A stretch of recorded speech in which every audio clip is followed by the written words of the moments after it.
حضرت لقمان کسی رئیس کے ہاں نوکری کیا کرتے تھے۔ اللہ تعالیٰ کی محبت اور تعلق کی برکت سے ان کے اندر بہت زیادہ پاکیزگی اور اونچے اخلاق و عادات موجود تھے، جن کی تفصیل اللہ تعالیٰ نے سورہ لقمان میں بھی بیان فرمائی ہے۔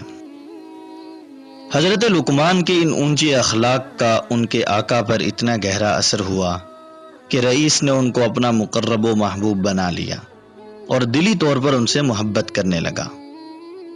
پھر اس رئیس کا معمول ہو گیا کہ ہر نعمت کھانے سے پہلے حضرت لقمان کی خدمت میں پیش کرتا، اور جب حضرت لقمان خوب پیٹ بھر کر کھا لیتے تو بچا ہوا یہ رئیس کھاتا۔ حضرت لقمان اس رئیس کی محبت و عادت کی رعایت سے کھا لینے کے بعد بقیہ اس کے لیے بھیج دیا کرتے۔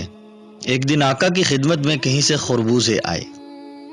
اس وقت حضرت لقمان موجود نہ تھے۔ رئیس نے غلام کو بھیجا کہ حضرت لقمان کو بلا لاؤ۔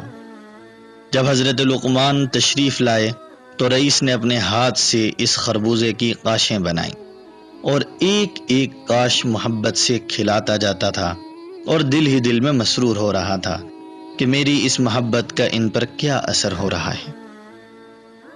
حضرت لقمان علیہ السلام خوشی خوشی ہر قاش کھا لیتے اور شکر بجا لاتے، یہاں تک کہ 70 قاشیں کھا لی اور ایک قاش باقی رہ گئی۔ تو اس رئیس نے کہا کہ اس کو میں کھاؤں گا تاکہ دیکھوں کہ یہ خربوزہ کتنا شیریں ہے، یعنی کتنا میٹھا ہے۔ یہ کہہ کر اس نے قاش کو منہ میں رکھا ہی تھا کہ اس کی تلخی سے زبان کی نوک سے حلق تک آبلے آ پڑے اور 1 گھنٹہ تک بے ہوش رہا۔ جب افاقہ ہوا تو حضرت لقمان سے عرض کیا کہ اے میرے پیارے، آپ نے کس طرح اس خربوزے کو حلق سے اتار لیا اور اس عذاب کو کس طرح لطف سمجھا؟ جب ایک قاش کھانے پر مجھ پر یہ بلا آئی تو 70 قاشوں کو آپ نے کس طرح برداشت کیا؟ حضرت لقمان نے ارشاد فرمایا کہ میرے آقا، آپ کے مبارک ہاتھ سے سینکڑوں نعمتیں کھائی ہیں، جن کے شکر کے بوجھ سے میری کمر جھک رہی ہے۔ بس مجھے اس بات پر شرم آئی کہ جس ہاتھ سے اس قدر نعمتیں ملی ہوں، اس ہاتھ سے آج اگر ایک کڑوی چیز عطا ہو رہی ہے تو اس کا شکوہ کیوں کروں؟ اے میرے آقا، مٹھاس عطا فرمانے والے، آپ کے ہاتھ کی لذت نے اس خربوزے کی کرواہٹ کو مٹھاس سے تبدیل کر دیا۔